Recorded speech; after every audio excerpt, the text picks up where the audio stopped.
Hey, good morning, everybody. Welcome back to the beautiful Cartridge Brewing here in Mainville, Ohio. My name is Adam.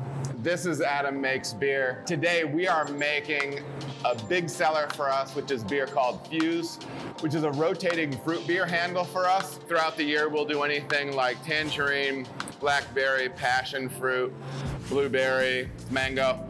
It's a really big mover for us here in the pub and also on draft out to distro. So we're gonna jump into that style of beer a little bit. One of the things that I like to do with my fruit beers, I like them to be fully fermented.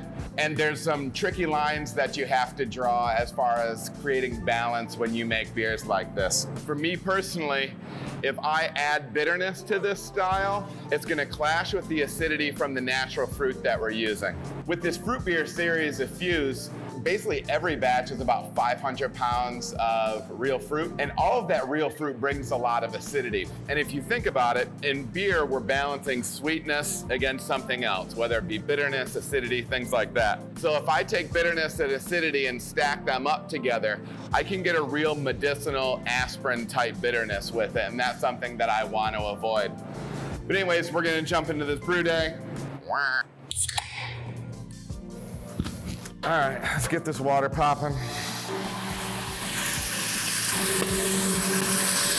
We got the water dropping from the HLT. This beer I mash in a little bit warmer. I mash in at 170. This is gonna give me a mash rest temperature around 154 degrees.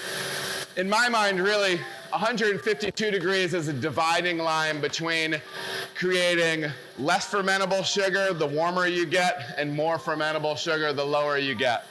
I want this beer to have a little bit of additional body, potentially a little bit of additional sweetness. That's why I'm going a little bit further up that temperature range. I'm doing whatever I can do to naturally prop up some sweetness in this fruit beer without having the beer become too sweet. I think that's one of the big problems with fruit beers. The idea is you want to be able to drink multiple pints. And if you make the beer too sweet, it's going to hamper the ability to have multiple pints. The flip side is if there's not enough sweetness behind it, it's not going to taste fruit-like. In the same way that dry cider tastes like wine and sweet cider tastes like fruit. So we're trying to strike a balance here. And as we go through the process, we'll talk about the different levers that we flip, buttons that we push, dials that we rotate, in order to try to achieve that. We're turning dials, we're pushing buttons, and we're navigating levers. We don't navigate enough input points in this brewery.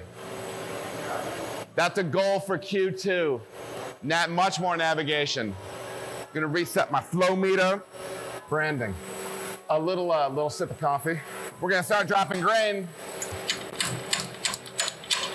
We're gonna start dropping grain down from the grist hopper and get this thing mashing in. Mashing in on Fuse. Mashing and mashing.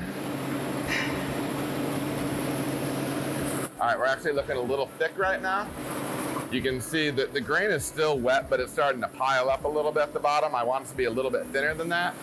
So all I'm gonna do is slow down my flow rate of grain from the hopper up here.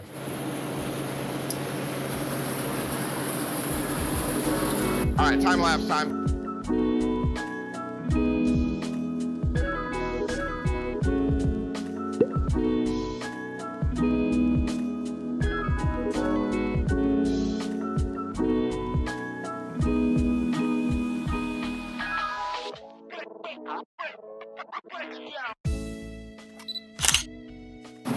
All right, so we're all mashed in. We're gonna get started on the recirc right now.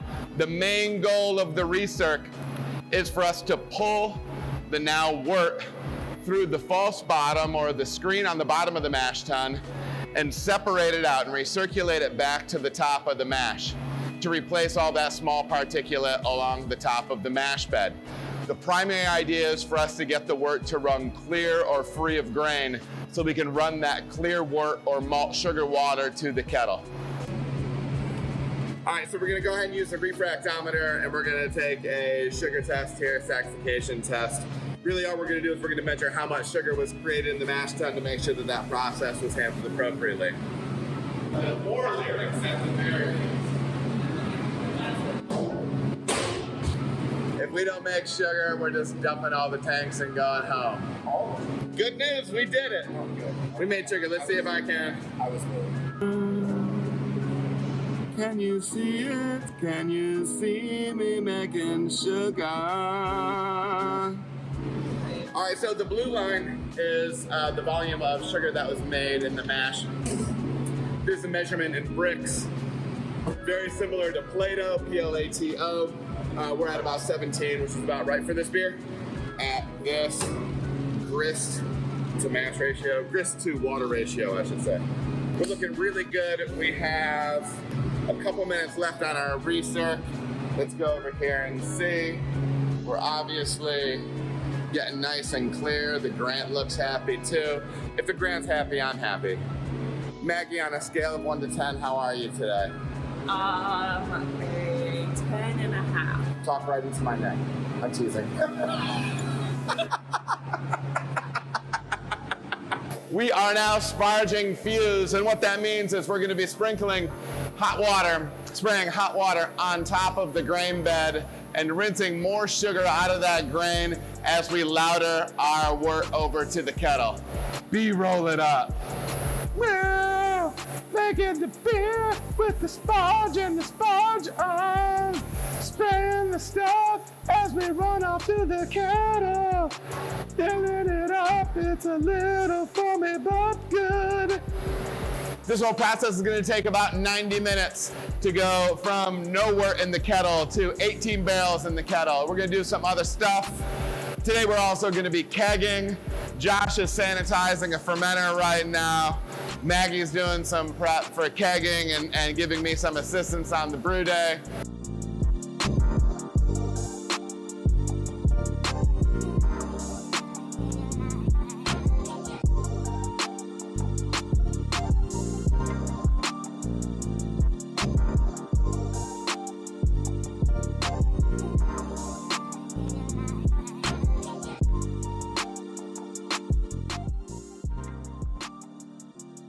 We're actually kegging Tangerine Fuse as we're brewing Tangerine Fuse. And one of the things that we like about this beer is it's light, crisp. The aromatics are enough in the nose that let you know you're drinking something tangerine. And it has this real pleasing, kind of like zest notion to it, so it has that brightness. For us, what we do is, and I think a key player in that is, we switch to using Malteurop crystal wheat, which is a 3 Lovibond crystal malt. Crystal malt just means it's malt that is already converted into a non-fermentable sugar, so it's a way of lifting the residual sugar in a beer. And so it does lift that a little bit. And then even though the fruit, the 500 pounds of fruit, the real tangerine with this is fermented out, we do use a small amount of TTB approved natural extract, which is tangerine. And in this case, I think what it helps to do is when you have that fully fermented fruit beer, it helps to lift those notes, the aromatics primarily, but then also it bumps up the flavor a little bit. So you don't have to have a fruit beer that's as sweet as potentially you would need it to be in order to magnify the flavor of it. So it kind of makes a really nice, easy drinking, super refreshing tangerine beer. So yeah, that works. I like that. What are your thoughts on it? It's good. I like this. I think after drinking this and being obsessed with Fuse Mango for so long, I think I like this better because of how light and drinkable it is. That's where I'm at. Fuse Mango was almost like drinking a smoothie. It tasted great, but I could barely drink a pint. I think it hits that spot between, you get your people that are fruit beer drinkers. I think you get your seltzer people. You can get on that, and I think it's really accessible. It's definitely better than the first time around that we did this. Yeah. Like you said, it's not as sour as hard. And so really all the differences between those two, this time we inserted those residual sugars with the crystal wheat and it helped overcome some of that acidity, but there's still a little bit of acidity to keep it bright. Yeah. So yeah, I'm pretty pleased with it. pretty pleased. Pretty pleased. And just a quick note on this whole using natural extract thing. I personally, I don't care. We're in a time in this industry where people are putting marshmallows, fruity pebbles, pig's heads, and all this other garbage into beer. I don't care if I put an approved natural extract in a beer. It's going on top of a lot of the real product. It's a functional way to make something super approachable and to lift something. I heard Julian Schrago at Craft Brewers Conference last year say, look at most of the food that you're eating. Everybody's fine with that eggplant parm sandwich from like, whatever, fancy food store you want. You look at the label and it says other natural flavors. Everybody's cool when it's in everything other than beer. I do think we're getting over the hump on that, quite frankly. But yeah, to me, it's no big deal if you accent a beer with extract when you have a ton of the real product in there. If it helps to lift it and make the product more dynamic, then so be it. So, hot takes. We mentioned before that Fuse does not have a lot of hops in it. We use a little to keep it street legal. We want that to become like the terminology for the fact that you need to use hops in beer legally. But anyways, street legal. Our brew house is modeled after a little bit kind of older school German brew house. We don't use it that way. We actually have it plumbed a little bit differently. We do single infusions on this. This is originally a decoction system. I don't want to mess with that, so we're doing single infusion. But anyways, one of the things that's really nice is when we're only putting, there's like 760 pounds of grain in this beer. When you put that much in, you can just drop the rake. You can drop the plow, turn the rake on, and it mostly grains itself out. When we do beers with more grain, IPA, high alcohol beers, things like that, we actually have to pull more grain out. There's more cleanup for us at the end, but by and large, it kind of does its thing, which is nice. What are you on right now, Joshua? Nothing? Come on, bang this thing out for me, please. We're on the tail end of it, I think. Thank you. When you go up, just keep a loose eye on that boil. It should be good. I'm gonna put together the yeast nutrient and Whirlflock, and really that's it. But yeah. We are about to add fruit to the fermenter. Full disclosure, I know we're talking about Fuse in this episode, but this is actually for Escape. I just needed some footage for it. So right now, Josh and Maggie are adding pineapple to our little 1-barrel spike tank that we have cleaned, sanitized, and purged. When we add fruit like this, we add it toward the tail end of fermentation, allow that to completely ferment out, and then crash the beer down.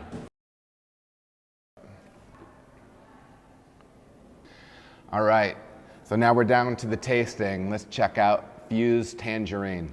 Fuse it's our umbrella term for all of our fruit beers here at most of our fruit beers here at Cartridge. This happens to be the first iteration that we did. The first time I did a fruit beer here, it was called Fuse Tangerine. And it's been cool to have the last year of experience understanding the system better and everything like that, and then coming back and rebrewing this beer again.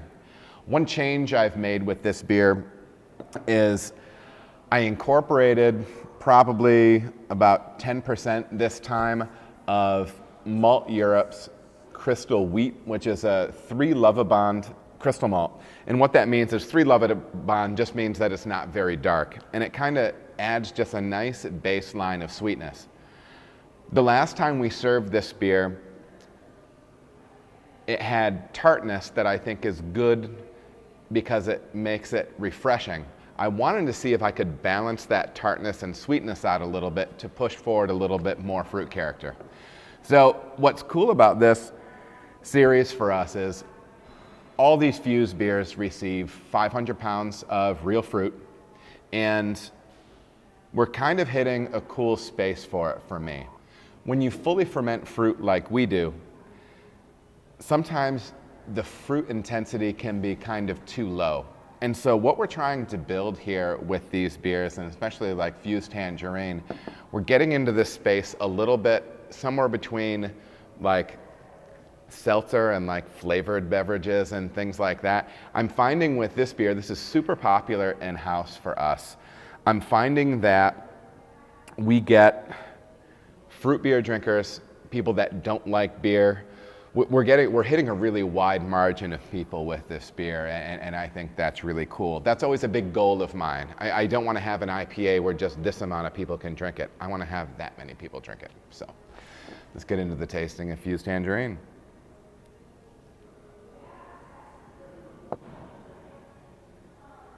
So to me, it's kind of zesty. It's not like big, overpowering, like sweet, juicy. It still holds some of that acidity though that makes the beer bright and pop a little bit. Super approachable, really easy drinking. And that's really what I want to be doing with this beer. I don't want to be making a fruit beer that is so sweet, so intense, that it's a one and done situation. I want you to be able to drink multiple pints of that. Anyhow, that's what we have going on with Fuse. If there's any questions from the brew day, any processes, anything like that recipe-wise that you have, please let me know in the comments. If there was any value that you took from the video, please consider liking and subscribing. Thanks a lot. We'll see you later.